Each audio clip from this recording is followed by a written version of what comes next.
And welcome to a Modern Sales Pros event. We're super excited to get started, but we'll wait a couple more minutes for folks to trickle in. I'd love to ask our panelists a fun little icebreaker question in the meantime. For the group, if you can have dinner with anyone in the world, alive or dead, who is your dream dinner guest? And we will start things off with Rico. Absolutely. Hello, everybody. Absolute pleasure to be here today. Mine would be Martin Luther King. The ability to see tomorrow at such a tough today, to teach hope and put strategy around it all at the same time. Would love to sit down and speak with that guy. And I will popcorn it over to Appy. Thanks, Rico. Hey, everyone. Good to be here.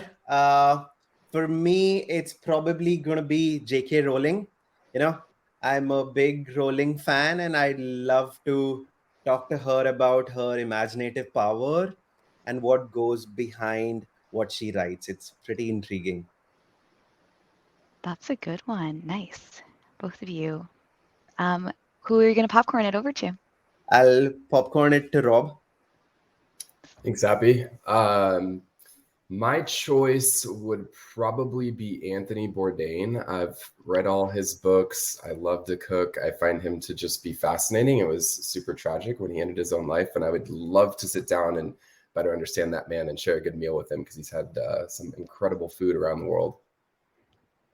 That's also a good one. Nice. And then Matt, let's round it out. Awesome. Thank you. Those are really great. Mine's going to be kind of out of left field from those. So I actually would want to have dinner or any meal with Gene Wilder and Mel Brooks. I'm a huge slapstick comedy fan, and I can't do one of them without bringing the other into it as well and understanding their stories, the conversations they would have. I've listened to Gene Wilder's biography, and everything he says is just genius. And I think it would be a rowdy good time.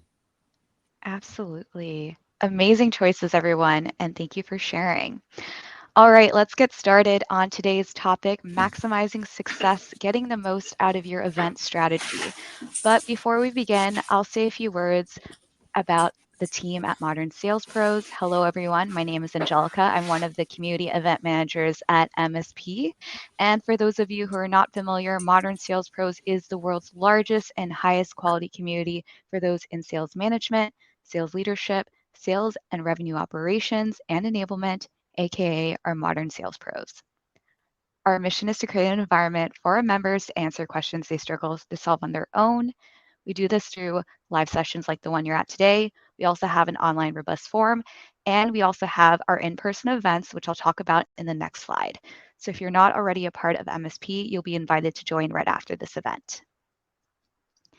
And speaking about our in-person events, if you're headed to Dreamforce next week, be sure to check out our happy hour on Tuesday, September 12th. We are going to be really close to the Moscone Center, and we'd love to meet you in person. So be sure to register for our event and meet the Modern Sales Pros team in person. So I'll drop the link there to register. And some housekeeping notes. First and foremost, this event is recorded, so if you have a colleague or friend who couldn't make it, rest assured the video along with the key takeaways and any links mentioned on this call will be made available on the MSP website before the end of the day. Second, if you have a question for our awesome panelists today, please use the Q&A function at the top right-hand corner or leverage the chat, and also let us know where you're calling in from. Next, I'm super pleased to announce our sponsor to today's event, Lean Data. Lean Data helps companies improve the buyer experience, accelerate time to revenue, and increase operational alignment. Learn to accelerate growth with Lean Data here. I'll drop the link in the chat. Be sure to check them out. They're doing awesome things. Now, enough from me and MSP. I am super excited to pass it over to our moderator, Matt, to kick things off, and I'll come back for closing remarks. Matt, take it away. All right. Thank you. Thanks, Angelica. I really, really, really appreciate it.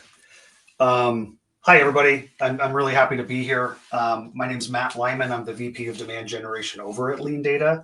I'm going to let Rob tell you a little bit about what Lean Data does, but I'm here to help the team kind of go through, identify, and discuss how we can make events the best that we can today. Please, feel free to connect with me on LinkedIn. And as Angelica said, there's the MSP event. Rob said he'll be there. I'm going to be there. And we will also be having OpStars, our event for operations and revenue professionals. So Rico, I'd love to hand it off to you. Absolutely. So I am head of sales at Trenzy. Again, it's an absolute pleasure to be here. So Trenzy is building a supply chain for tomorrow. It's a platform that's bringing together data and doing the laborious work of making sure that sellers can have access to the most quality products and processes as they do what they do best, is sell and push their brand out there to the buyers. Popcorning it over to Appy. Thanks, Rico. Hi, everyone. Pleasure to be here. I'm Appy. I am our Senior Director, Sales Development at Itribble. Itribble is a customer marketing platform that helps brands and e-commerce companies connect with their customers and bring joy to them. Been in tech sales for almost 15 years, led different types of SDR, BDR roles, and happy to be here. We'll popcorn it to Rob. Thanks, Happy. Rob Simmons. I'm actually the VP of Commercial Sales at Lean Data. If you're not familiar with Lean Data, we deliver a Salesforce native revenue orchestration platform powered by no-code automation. So if you're familiar with Salesforce flows, you can think Salesforce flows on steroids. I'm actually a 3-time Lean Data customer before I joined here about 3 years ago. So it's exciting to be able to represent Lean Data and excited to chat event strategy with everybody today. Awesome. Thank you. Thank you all for being here, first of all. When we started talking about this with MSP specifically and Angelica, Lean Data, we talked about where we are in the year and when we're going to be doing this. And as everyone understands and everyone knows, we're currently in the middle of fall events season. We've had inbound going on. I know SaaStr's happening this week. Next week is Dreamforce, OpStars, and every other sort of thing that happens, and everything's just going to keep going. I will be watching the chat and the Q&A, so we'll throw some questions out there as we get them. I'm also a 2 to 3 time, I say 2 to 3 because there was an acquisition in the middle there, Lean Data customer. I love that you guys all use it. That's cool. Please tell us where you're from. As Angelica said, throw your questions in the Q&A and we'll get through it. But as a panel, and what I'll do is I'll kind of walk through, throw it out to you, but I want everyone to have be able to just jump in and talk through it as you want. Since we're in the middle of event season, of the fall event season, I would love to talk to you as sales leaders. Everyone here has either now currently or has helped or overseen the SDR function. What are the benefits and potential drawbacks of events, attending, sponsoring, all of that? Like just right off the bat, why are we doing them? And I'm going to jump to Rob just because he's unmuted. Oh, Rico, I saw you unmute, which means you want to say something. So Rico, why don't you go ahead and start it off? Thank you so much, Matt. So benefits wise, I think benefits is when we're dealing with intent in today's sales world, we don't want to go absolutely cold. We want to find some type of intent, some type of signal. And when they're attending a trade show or an event that is within your target spectrum, that's really great intent, right? Of course, you can double down from there from your ICP specifically. So that's the benefit. Another benefit is you get to see, touch, and breathe and be in the same space as your target audience. So you can see what they feel, what they care about, how they interact, you know, what's what with them. So you really get to what I call dial into the customer psychology of what they're doing. Drawbacks is if you're not intentional, you could spend a lot of time, money, and energy and not walk away with a lot of return on investment. But I think a lot of that is controllable with your intentionality and your preparation. So that's my thoughts. TME is my new favorite acronym. That's what I've already learned from Rico. And I agree, they can be very costly, both in terms of actual budget, spent on sponsorships and events and things like that. So make sure you pick the right ones.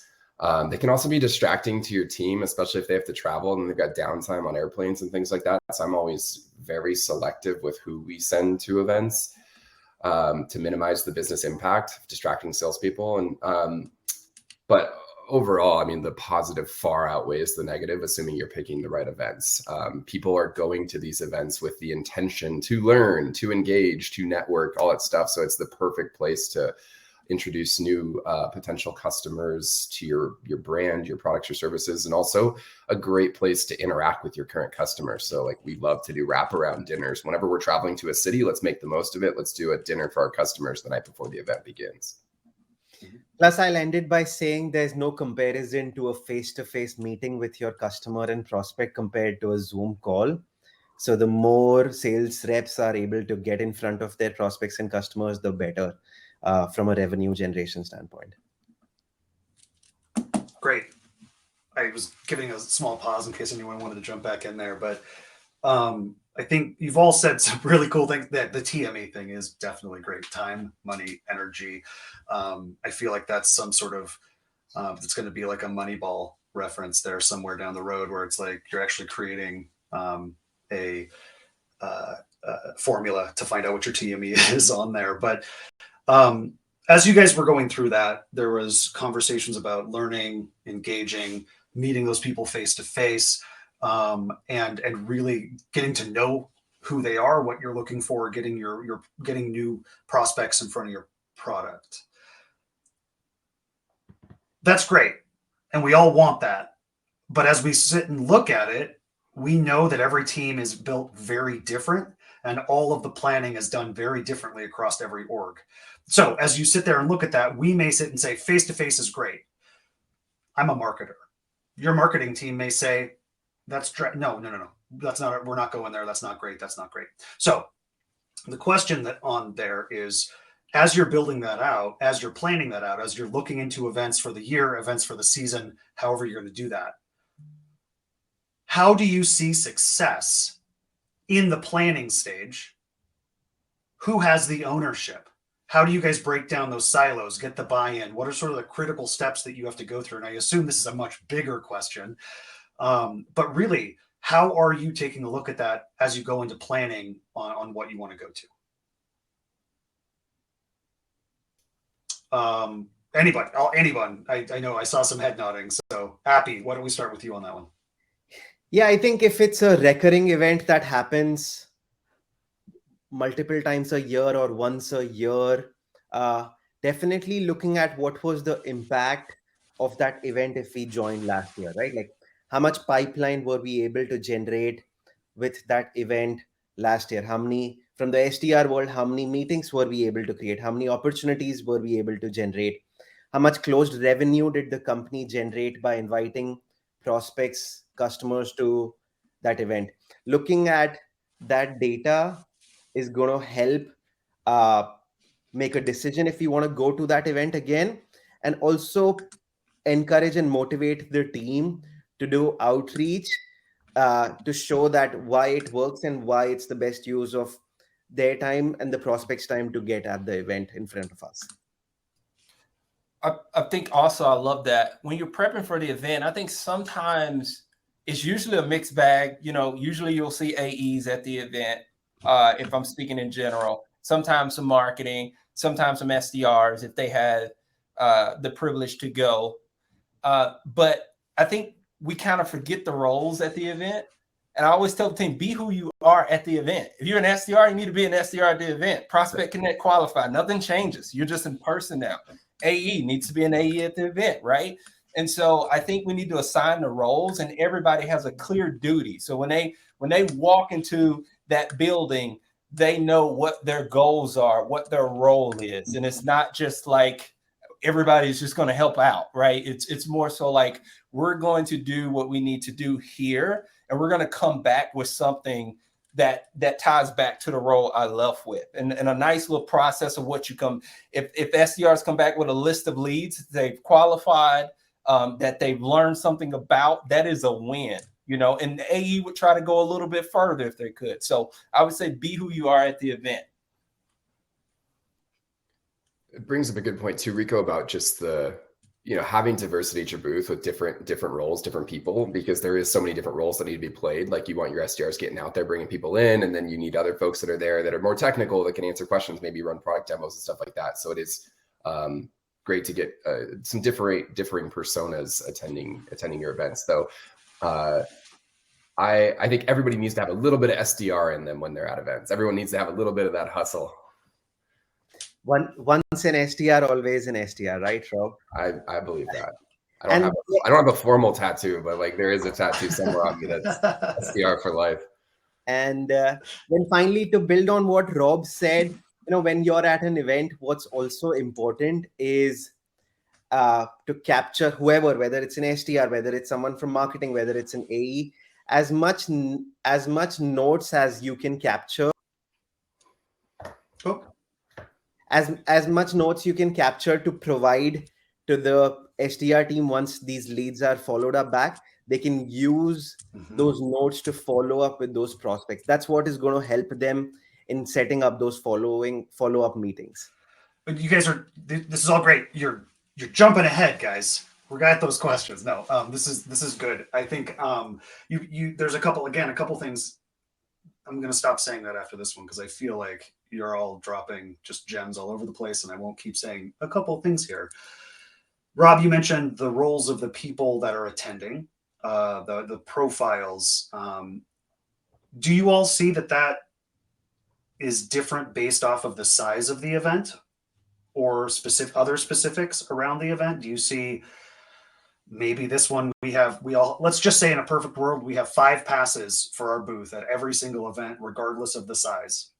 Do you all see that it's a similar breakout that works, or do you have a different sort of, again, formula to define who works the booth?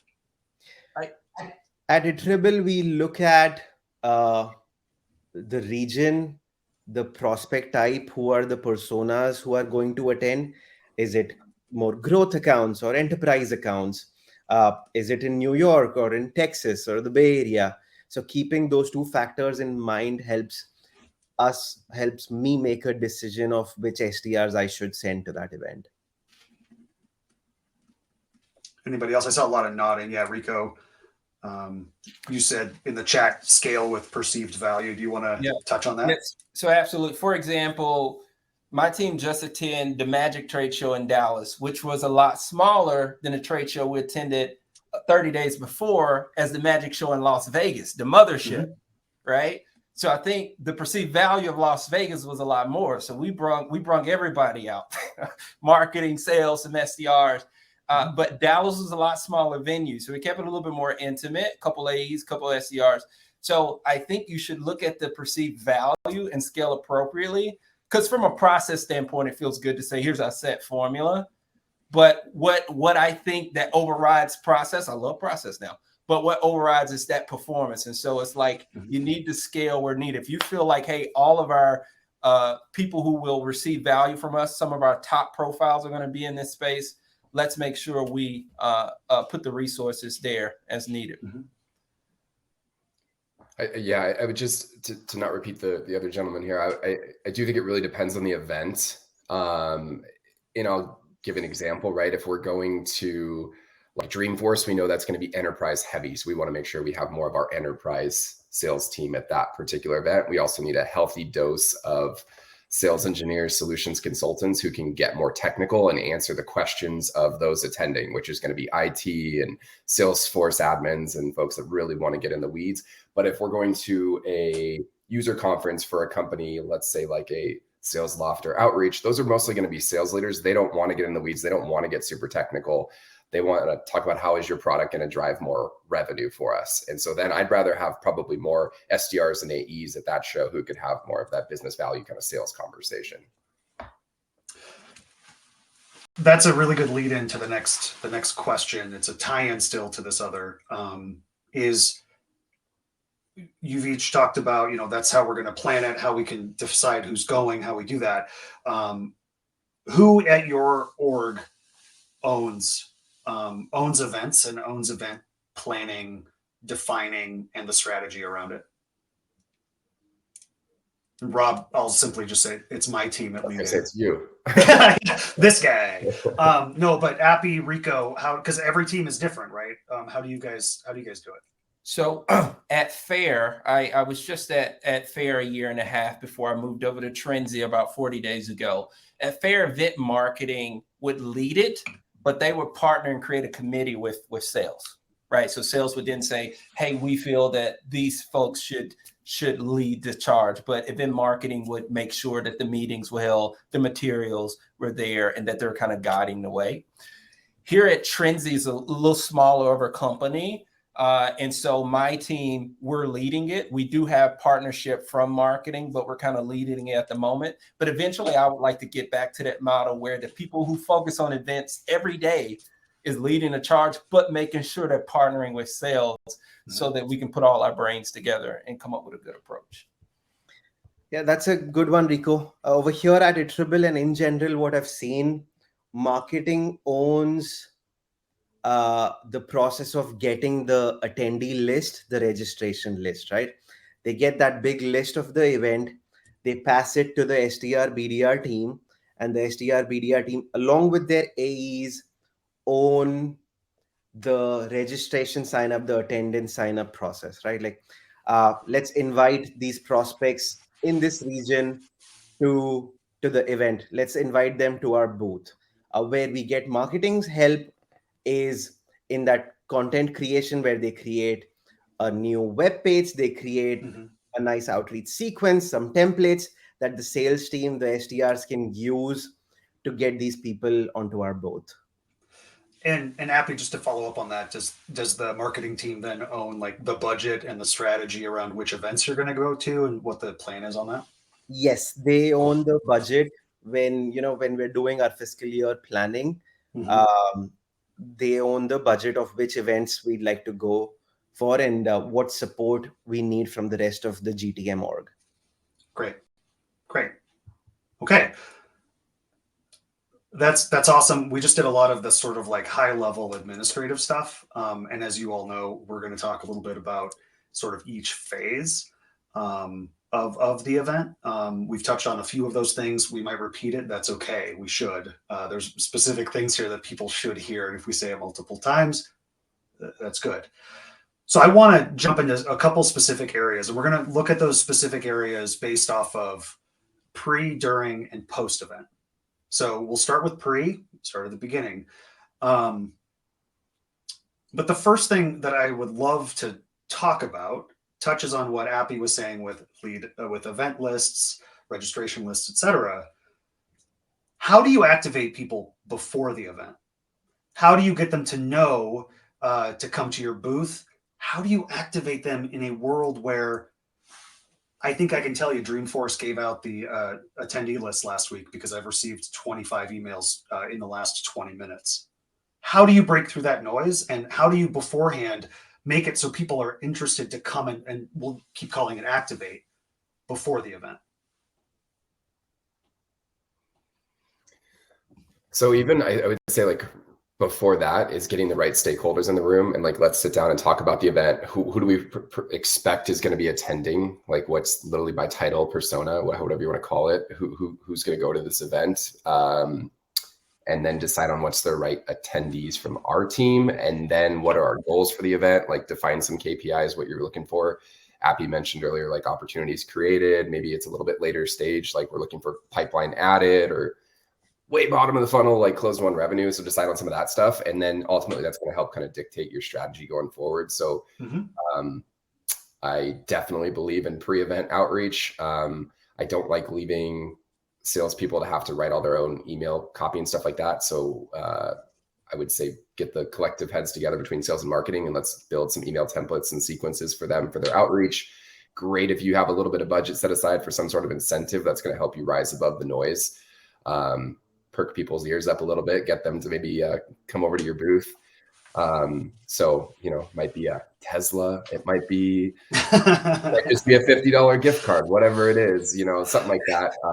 Those types of things definitely help. It sounds like the difference between last year and this year OpStars giveaways is what Rob is saying.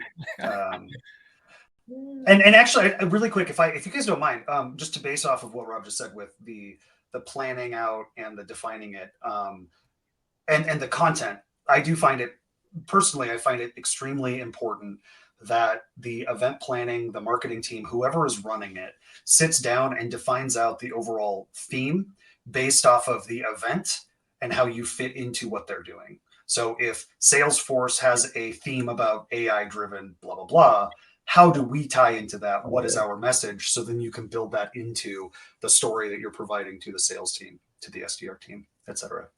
Yeah, I love that, because when it comes to events, usually we know we go after ideal customer profiles. What are, we're understanding their pain points. How can we add value? But when you're going to an event, you can also add in what is their experience profile, just like you said, Matt, is what are they aiming to experience? Why are they traveling? There's something they want to experience. They're investing all of these resources to experience that, and then speak to that. And if you can add another layer that's golden, if you can have some type of data point to put with that messaging, that this last trade show, we helped 3 customers who improved their X by Y.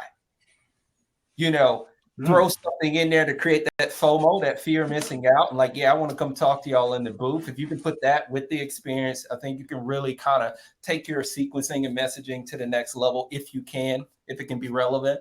And the last thing I'll say on that is I like campaign styles. Trade shows are no different than going after a certain profile. It's making sure that the lists are built, that we're tracking the results from the campaign, and that it's ongoing as we traverse through each trade show. We can say, hey, we've penetrated this master list of known prospects at 8, 10, 20%, and then kind of your open rates, your reply rates, really be able to speak to those things as well that are indicators for the deals to come later on.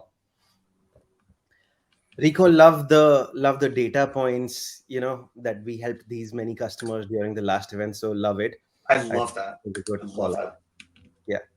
A couple of points how we do things at Iterable. So first of all, what has helped us from a content outreach material standpoint, we recently had an SDR get promoted from the SDR function to the demand generation function. So they've been an SDR and now they help us creating those templates, those sequences in the sales language, not the marketing language, right? So, awesome. So that helps in the material, and they provide us the sequence. They provide us, this is the sequence you should use, which works out really well. On top of that, I think pre-event outreach, generating more awareness, adding more attendance and registration is very important. That's how we're going to see ROE of the event. And what we do is we try to do call blitz within the SDR team. Set power hours. Let's say an hour per week, everyone's going to make 100 calls to their account list and try to generate registrations. So those call blitz and power hours help a lot. Building on to what Rob said, we also try to do a lot of spiffs, and those spiffs could be anywhere ranging from, you get $10 if you get someone to our booth, and you might even get an opportunity to go to that event if you are able to generate 10 or 15 plus registrations for that event. So for an SDR, that's huge if they get an opportunity to actually personally go to an event they like. So those are a few strategies that have worked really well for us. I've done that one in the past too, and that is a lot of fun. That can be very motivating to folks. Internally too, we've set benchmarks like, hey, if you get to 10, first person to set 10 meetings at the show, you get something, whatever it might be. And that's fun. Not the Tesla. Not the Tesla. Okay. And I'm being cognizant of time here. So we can jump back to some of these as we go, but I want to make sure that we get through the rest. Let's move on to the during event. We've now gone through, we've set up some spiffs. Let's say we've set up every single meeting that we've planned. We had a target, we hit it, but there's still going to be the people that we need to activate at the event, right? Not just the ones we got the list for, the people who may not want to be reached out to prior. What have you seen people do, or what have you done during events at the booth to activate people walking by? how do you get people to just stop and even talk to you? Yeah, I'll jump in here. So let's with one thing, let's assume that we have a targeted list and we have um, people that we're intentional about going to see them, even if they don't come by our booth. Let's say we got a top 50 and we're like, we got to go see these people. They would be dream customers if we can onboard them. So we have that list. So we have people going after that. Okay. On the other side, for the people walking by and to get the attention we need, three things: dwell time, human approach, lead capture. So dwell time is making sure you make it attractive and comfortable for them to stop by your booth, right? So we do a little spinning wheel. It's a very colorful wheel, and you can just spin it for a prize. You would be shocked how many people want to stop and just spin the wheel. I guess they can't help themselves, right? And they can win a prize. And that creates dwell time, where you give away snacks and water because, people are walking, they're tired. Whatever you can do to increase something to make it comfortable for them to be like, this is a great place to stop. I've been walking all day, talking all day. You want to do that. The human approach is nobody wants to be hardcore pitched at these things. Quit hardcore pitching people. Be very human. Have human conversations, just be intentional, right? So a human approach. I think we have to talk about style at these type of things. And people are already, about time they got to you, probably several other people have already took them through their pitches. So it would separate you to be very human in terms of style. And the last thing is lead capture. Have a process to capture the leads. I say number one, when we activate them on the spot, that's a dream. But the likelihood of that may be a little bit slim compared to we actually get some good intel and some leads and permission to follow up. Like we'll be reaching out to you and with a handshake and walk away. That's some really good wins right there. Again, dwell time. You're bringing new metrics to it, and I'm absolutely loving it. Love it. Appy, how about you? I think Rico has covered it all, right? The 3 points he mentioned were spot on. Yeah. Best. I think for me, being a SDR leader, what's really important is at the event, when you're an SDR, when you get an opportunity to be at an event, there are AEs around you. There are solutions consultants, sales engineering folks around you. There's senior leadership around you. So as an SDR, you get to learn from each of these individuals. You see how the solutions engineer is doing a demo. You see how an AE meets and pitches the product or talks about a competitor to a prospect live in person. You also get an opportunity to do an introduction in front of senior leadership. So it comes with great visibility and learning and exposure.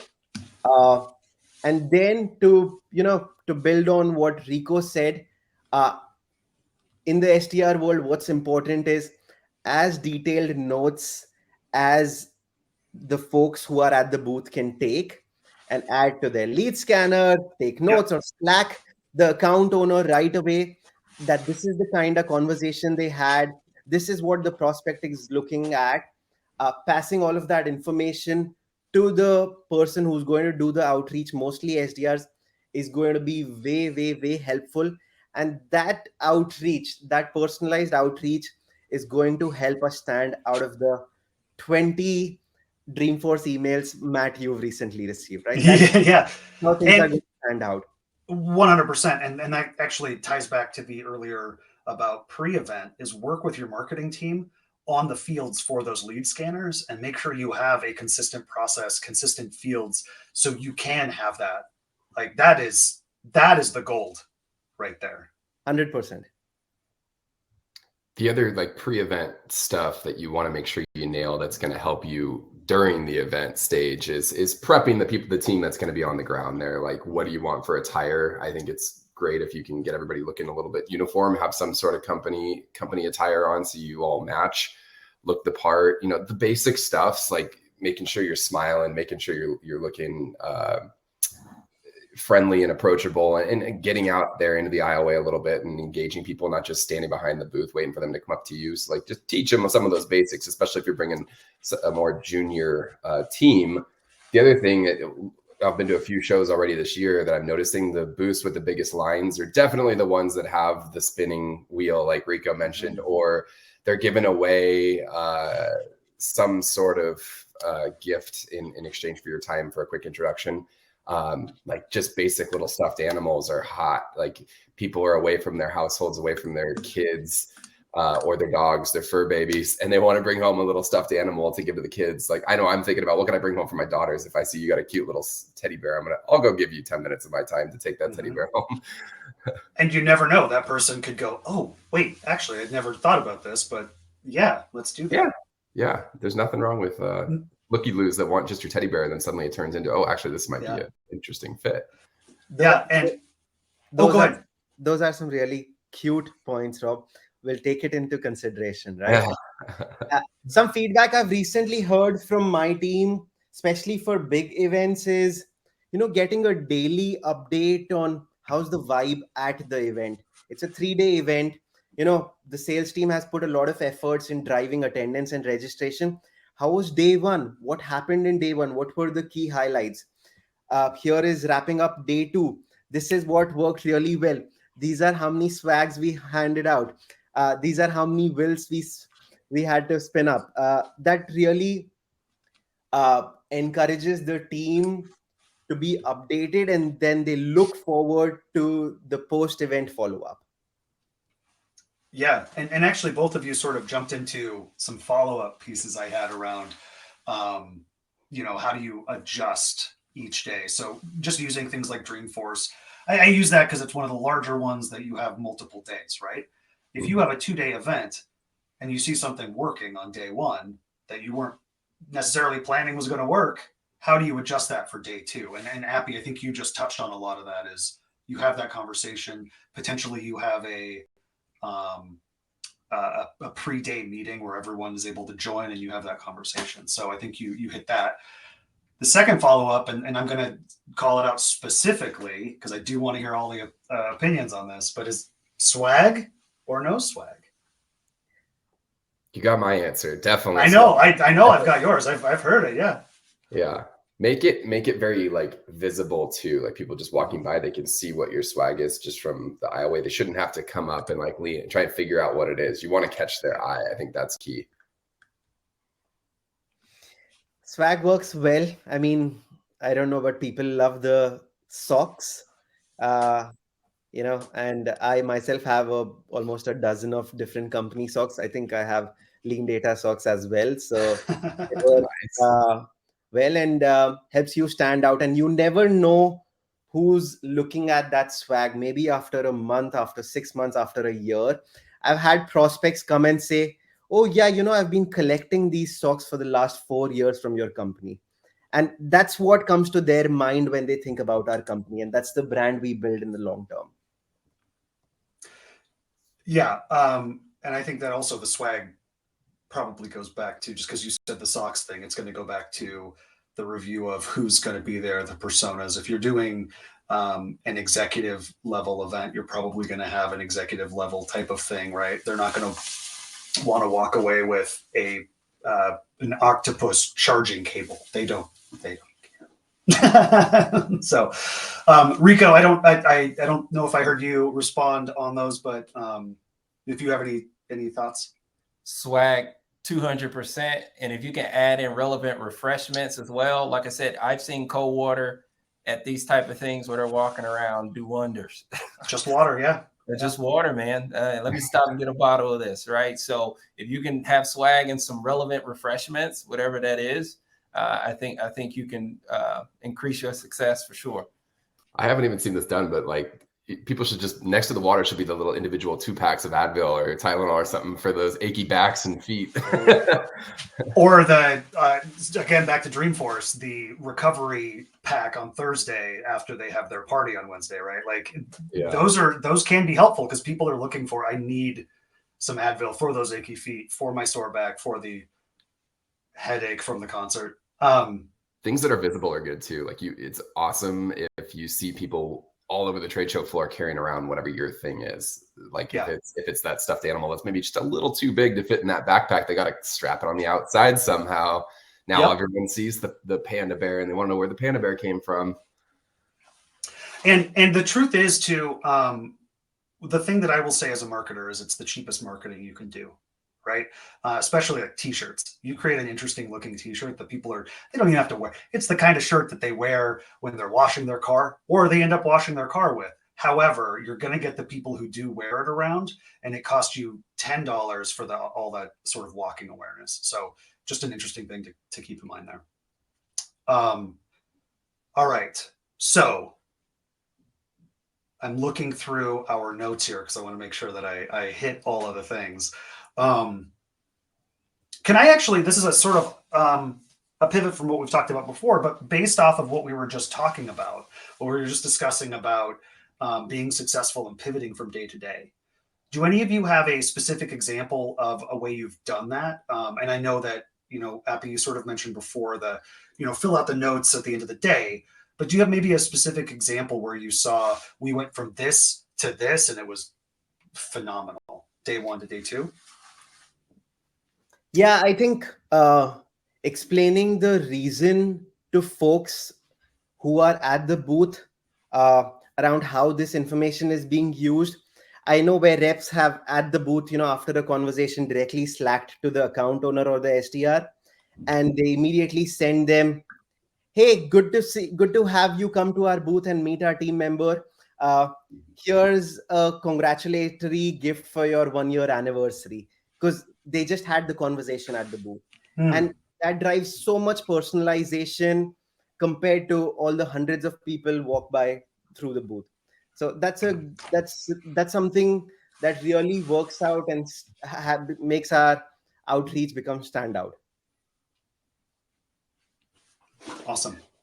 At the Las Vegas trade show, we had like a little selfie station. We kind of was trying something out, and it had a slogan on there that was very relevant to the people in the fashion side of things. And we saw day one that people loved it. They were just stopping to take pictures there. So we had another one that we didn't place up. So we put it on the opposite side. So now we got essentially twice as many people, whatever that stop rate is. Sorry, somebody's calling me. Whatever that stop rate is, to stop on both sides. So it allowed us to kind of attract more people. But yeah, we saw like, oh, this is actually working. I actually like this little slogan and want to take pictures with. Awesome. Definitely recommend doing daily debriefs for any multi-day trade show. Like you mentioned Dreamforce, most of them, it seems like, are 2 or 3 days.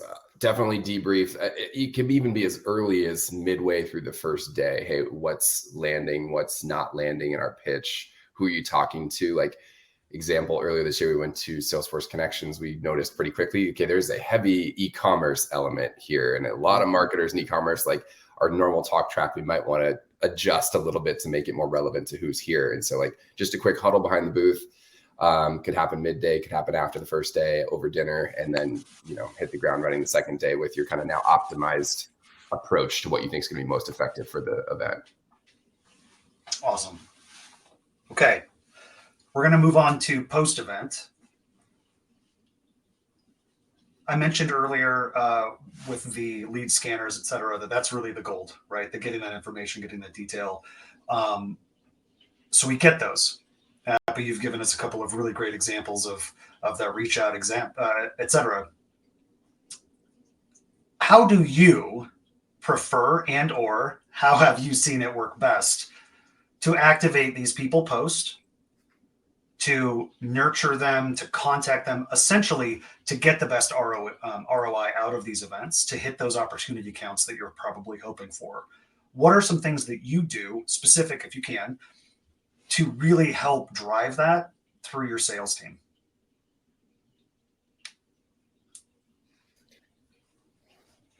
Rob, you want to take that one? Sure.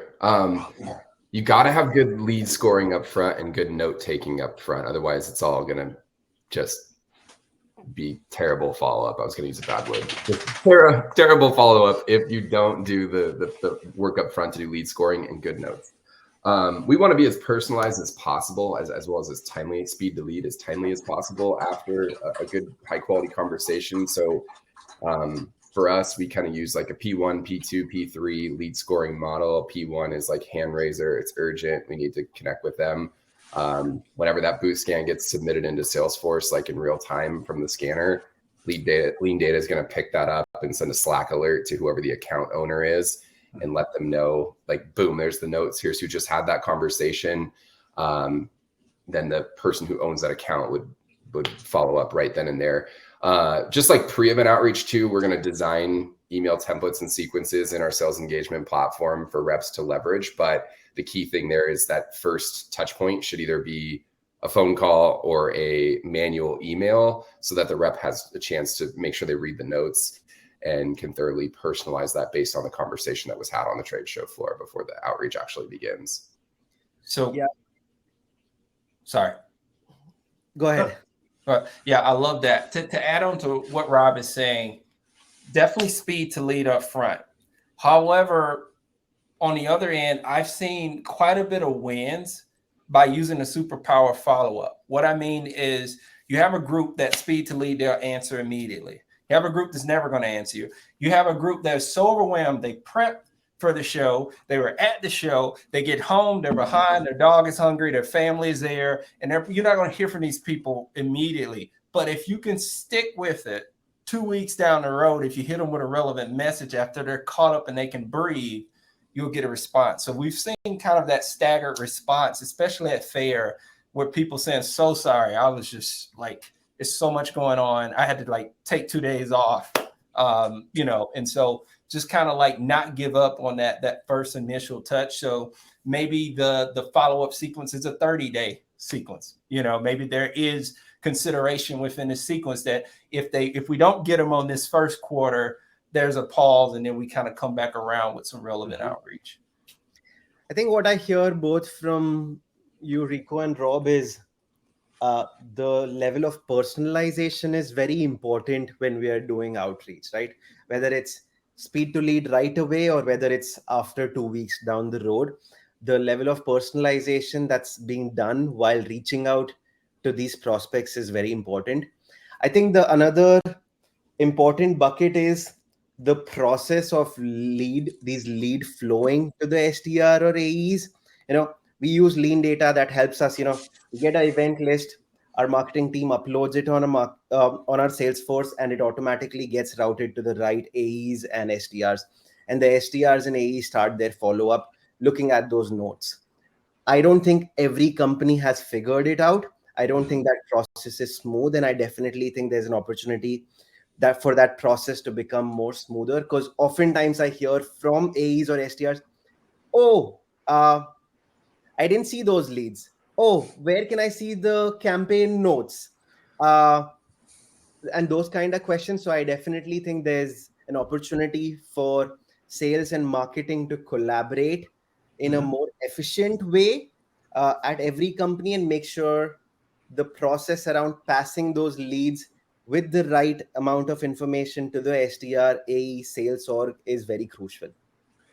And I think what you just said, first of all, gave me heart palpitations when you said that, where are they? What's the campaign? What's the notes? I think that's one of those things as a marketer, but also as sales leaders, I'm sure that a lot of people on this call just went, oh, geez, how can you not know them? But then at the same time, if you don't have that process, nobody should be doing this in spreadsheets. Let's just all be honest. Like, if we've all been there, we've all said, hey, here's your list of 50. You two are going to take this. You work from the top. You work from the bottom. Make sure you put your notes in there. You don't need to do that anymore, everyone. I'm just going to say that out loud. And this is not a pitch for anything, even though Appy, I owe you a beer next time we meet. But no, this is not a pitch for anything. It's literally just saying, please don't work out of spreadsheets. There are better ways. Yes, better ways. And Rico, I did write down, I think a lot of times we miss, and I say we as in the royal we, but also marketing sales connection, we miss the further nurturing of those leads. We look at it and we say, okay, great. We did this event. Here's a 3 to 5 to 6 email and phone call sequence, and then we're done. We'll just throw them into different emails for marketing. But I really like that. Let's pause it and we'll come back and we'll do it again. We'll do some other content and keeping it specific. And the thing that I want to point out is it's the context, right? So taking Rob, the speed to lead portion, we want to get back to them as soon as possible, but we need to also have that speed to context with it. You need to have context to be able to hit them with the right message to get them through that. I hope I just sort of summed that all up. Oh, good. Thank you, Abby. I was like, I hope I summed that up. Okay. I took a ton of notes here. Okay. So we have 10 minutes left. Really, I'm just going to call it again. If you have questions, please throw them into the Q&A. I'll throw them out as quickly as you send it. But we are going to start wrapping up. What I want to do is before I ask, well, no, we'll just do it. So the final question that we really have here is an open form where I would love to ask each of you. And you know what? Let's just go. We'll go Appy, Rico, Rob. So hopefully you guys can think about it a little bit. But we just walked through a lot of stuff. We walked through pre, we walked through the strategy, we walked through during, we walked through after.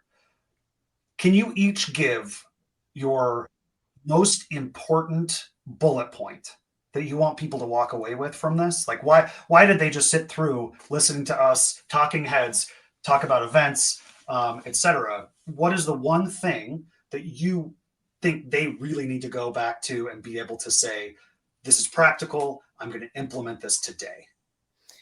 Great question, Matt, to wrap things up. I think for me, high level collaboration and great communication between sales and marketing, that this is the event, these are the expectations, this is how much budget we are allocating, these are the number of sales reps we need on the booth, this is the pre-event process, during the event, post-event process.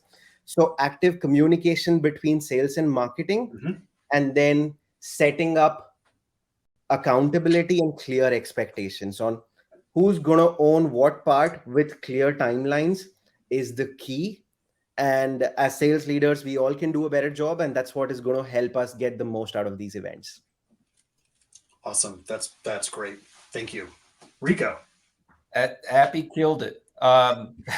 My phrase is be intentional, and a lot of stuff he just said is an example of being intentional. Prep for it. Have the conversations, assign the roles. Do the things that if you were going to a destination, you would put that destination in a GPS and you would start to go in that direction. Be intentional that same way in terms of what you're trying to get. And so you can get the results you're going after and be able to measure how you do. That's great. And that is, I mean, it's a big heavy plus on Appy, but it is a good additional point. Thank you. Rob? Well, there's definitely a theme here. I was definitely going to say, like, preparation is the biggest thing. You can't just say, okay, we're going to spend $50,000 as an event and think, oh, it's all going to work out. No, it's like you really got to start preparing early. I mean, for us, like, Dreamforce preparations start, I would say, 9 months ahead of time, where we're figuring out everything there is to possibly consider, from who's attending, where we're hosting all of our events, what else we're going to sponsor, what the attire is going to be, what's our giveaway going to be, what's our pre-event outreach, post-event, everything has to be pre-planned. And then it's about enablement of the team that's going to be there too. So it's making sure that they have the right kind of training to run the show effectively. And that, if I have to pick like one thing you must do, it's lead scoring and consistency with like the booth scanning and taking the notes and stuff like that. If you're not doing that part right there, it's just going to be a mess, and you're not going to get the ROI from it. Capture those leads and be contextual. Great. And that actually ties into all the other ones too. You're intentional about the notes. You're collaborating and communicating with each member of the team to say, this is how we're filling it out. If we don't fill it out correctly, then Rob and his team, Rico and his team, Appy and his team can't go out and actually follow up correctly. It was a waste of our time. And you'll quickly find you won't get invited to go back to other events if you don't nail it. And Marketing always has a list of people that they will not invite again. Please know that there's a secret there. Okay. Is there anything you guys want to close with? I know we're right about at time. I want to just make sure, but is there anything that I didn't cover that you guys want to talk through? One more thing I'll throw in there from this chat right here is, if you find yourself from a capacity and or budgetary standpoint needing to choose, I would always choose to do less and go deeper. So if it's 5 trade shows this year, if you can do 3 of those suckers and be badass at it, do the 3 badass one instead of spreading thin across all 5. If that becomes some type of capacity budgetary issue.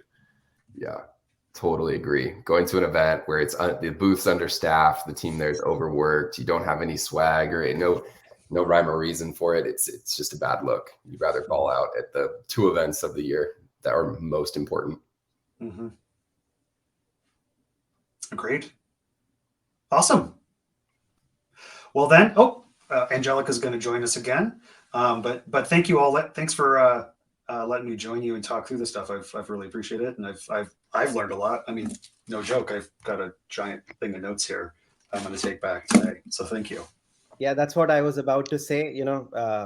I've personally learned a lot from Rico and Rob. Great thoughts. Taken some notes as well. We'll probably start implementing for the fall events at Tribble. That's great. Absolutely. Thank you, Matt, for the awesome moderating. Thank you, Rico, Appy, and Rob for your insights and wisdom. I know I learned a lot, and I'm in events in the marketing side, and I'm like, how can I work with our sales teams more effectively? And I know everyone in the audience had some awesome takeaways as well. So just a quick reminder, we are going to be sharing the recording along with the links, key takeaways, on the MSP website before the end of the day. I've also shared everyone on this call's LinkedIn. So if you want to reach out to them directly, I'm sure they'll be happy to answer any questions that you may have. So yeah, have an amazing time at all these upcoming events, and we will see you at the next MSP event. Thank you, everyone, and have a great day.